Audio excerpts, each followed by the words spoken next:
talking to me?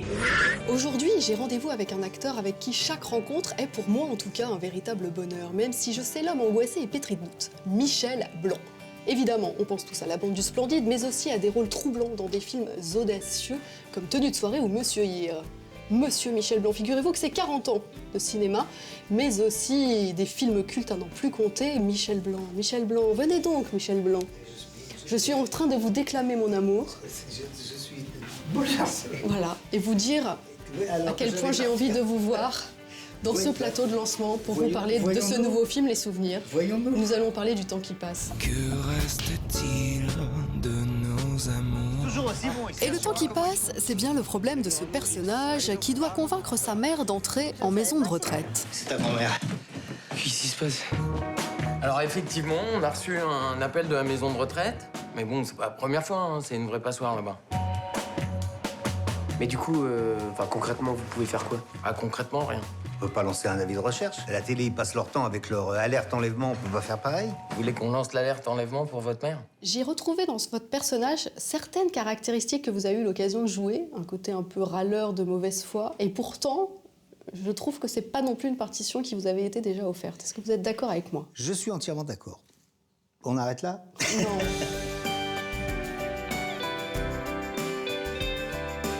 Je suis entièrement d'accord. Il y a des moments qui ressemblent à d'autres personnages que j'ai pu jouer. Parce que c'est pas râleur, il a des moments de révolte. Il faut dire que le personnage est dans une période de déprime totale. Donc c'est un légume. Première question, est-ce que votre mère est majeure?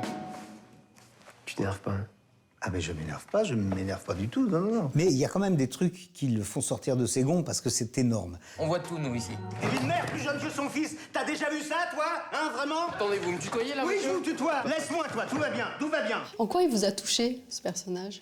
Parce qu'il fait ce qu'il peut. Quand il est en face de sa mère et qu'elle lui dit certaines choses, il est très ému. Moi, j'ai essayé de le jouer comme je me rappelais avoir été quand j'avais 11 ans et que j'avais fait un truc pas terrible et que je devais le dire à ma mère. Ton sac.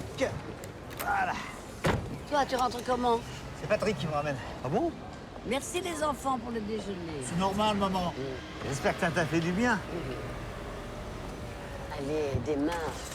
Ça m'amusait de jouer un gosse de 60 ans, dans ces moments-là, en face de sa mère, parce que c'est sa mère. J'arrive pas à lui dire. Vous étiez quel genre d'enfant avec votre mère? Oh, j'étais pas turbulent, moi, j'étais pas emmerdant. J'ai été très bon élève, je n'ai jamais été rebelle et je me reproche même de n'avoir jamais été insolent. Je trouve que j'ai raté quelque chose de la jeunesse qui est l'insolence que je n'ai jamais eue. Donc il n'est pas exclu que je n'ai jamais été jeune. J'ai été enfant et je suis passé de enfant à vieux. Parce qu'adulte non plus, je ne l'ai pas été beaucoup. Mais est-ce que l'âge vous angoisse?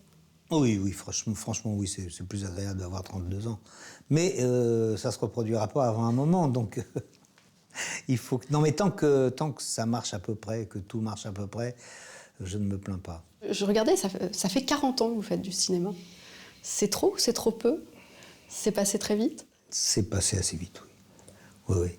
Les choix que vous faites, est-ce que vous avez l'impression que vous êtes guidé par la même idée que quand vous étiez plus jeune comédien?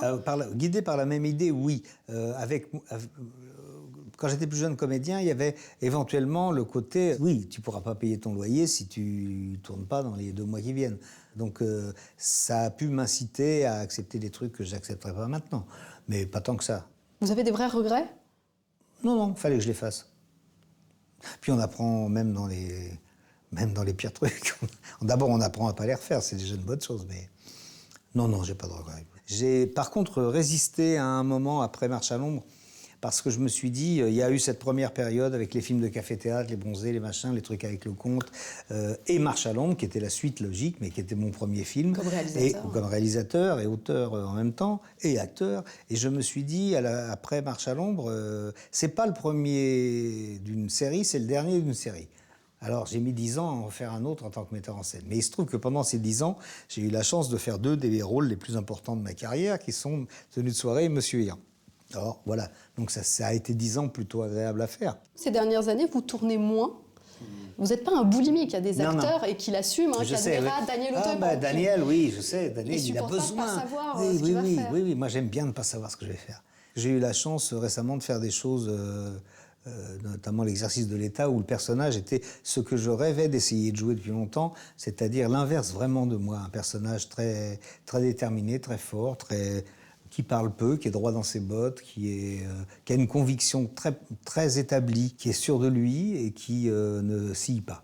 Et ça, on ne me l'avait jamais proposé. Je me disais peut-être que les gens ne m'accepteront pas dedans. C'était ma grande crainte. C'est pour ça que d'ailleurs, le fait qu'on me dise oui, tu as le droit.